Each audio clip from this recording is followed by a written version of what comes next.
दोस्तों नमस्कार, मैं हूं प्रेम कुमार और आप सभी देख रहे पीके गुरु मोटिवेशन पर। मैं आप सभी का हार्दिक स्वागत करता हूं। सबसे पहले तो आपको स्वतंत्रता दिवस पर हार्दिक शुभकामनाएं। और आज की स्टोरी भी स्वतंत्रता दिवस पर ही है, तो हम स्टोरी को शुरू करते हैं। हम सौभाग्य है कि हमने स्वतंत्र भारत में जन्म लिया और हमारे आसपास कई चुनौतियां भी है जिनका निवारण करने के बाद ही हम पूर्ण रूप से स्वतंत्र हो सकते हैं। रोहित और नीरज पापा से पैसे लेकर बाजार की तरफ जा रहे थे। क्यों?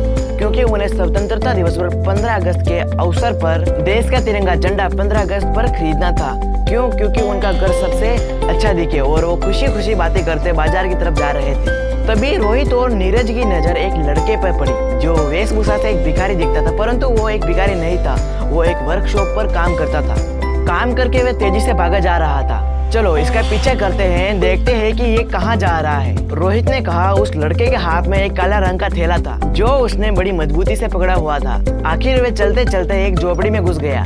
रोहित और नीरज भी उसके पीछे पीछे आकर झोपड़ी के पास रुक गए थे। वो दोनों उस लड़के का बाहर आने का इंतजार करने लगे, लेकिन कुछ देर बाद झोपड़ी से आवाजें आने लगी। अंदर से आवाजें आ रही थी, माँ देख मैं तेरे लिए क्या लेकर आया हूँ। लड़के ने माँ से कहा था। ये लड़के की माँ ने कहा जो कुछ भी लाया है तू अपनी बहन को दे दे, वो भूखी बीमार पड़ी हुई है। लड़के ने जवाब दिया नहीं माँ, इसमें खाना नहीं है। माँ ने कहा उफ, तू दिन भर काम करता है, तू इतने पैसे भी नहीं कमा सकता जो हमें एक वक्त की रोटी भी नसीब हो सके। लड़के ने उस थैले से कुछ डंडे निकाले और माँ की तरफ बढ़ाया और माँ से कहा ये देखो माँ। माँ ने कहा अब ये बेकार रंगीले कागज क्यों उठाकर लेके आया, ये हमारे क्या काम के?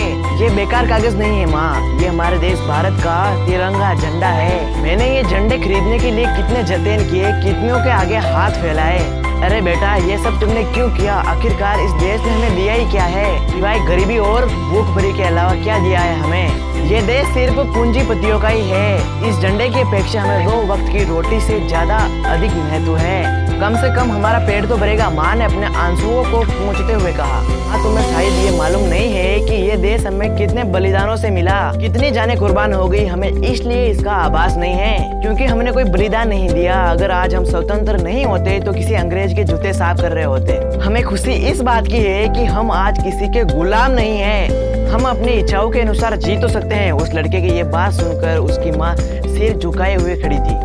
रोहित और नीरज ये सब कुछ देख रहे थे और उन दोनों की आंखों में से भी आंसू छलकने लगे। आज उन दोनों को असली आजादी का मतलब समझ आ गया था। सिर्फ झंडों से घर सजाना ही असली आजादी नहीं, बल्कि किसी की मदद करना वास्तविक आजादी है। रोहित और नीरज ने उन पैसों से कुछ खाना खरीदा और वो उस लड़के की झोपड़ी की तरफ चल दिए। उनके मन में सिर्फ एक ही बात घूम रही थी कि अरे हम उस दिए की रक्षा करना भूल गए जिस दिए को हमारे वीरों ने तेज आंधियों में भी नहीं बुझने दिया।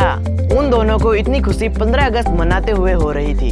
ये सत्य है कि अधिकांश गरीब एवं माता पिता अपने बच्चों को काम करने की प्राथमिकता देते हैं क्योंकि उनके पास आय का कोई मूल स्रोत नहीं है। उनके बच्चों को शिक्षित करने के लिए सीमित संसाधन नहीं है। बाल श्रम, अज्ञानता एवं ये शिक्षा हमारे हिंदुस्तान की भावी पीढ़ियों को नष्ट कर सकता है। हिंदुस्तान के धनवान और बुद्धिजीवियों को ये सुनिश्चित करना चाहिए कि नई पीढ़ी को इस तकनीकी दुनिया में शिक्षा का महत्व, उनके लक्ष्य और उद्देश्य को जानना चाहिए। बच्चों को शिक्षित होना चाहिए। उचित शिक्षा से अपने विचारों से अपने देश के मूल्यों की समझ मिलती है। तो दोस्तों स्वतंत्रता दिवस पर ये छोटी सी स्टोरी आपको कैसी लगी? अगर अच्छी लगी हो तो चैनल को सब्सक्राइब कीजिए, वीडियो को लाइक कीजिए और till the time share now this video. और मैं बड़े गर्व से कह सकता हूँ कि मैं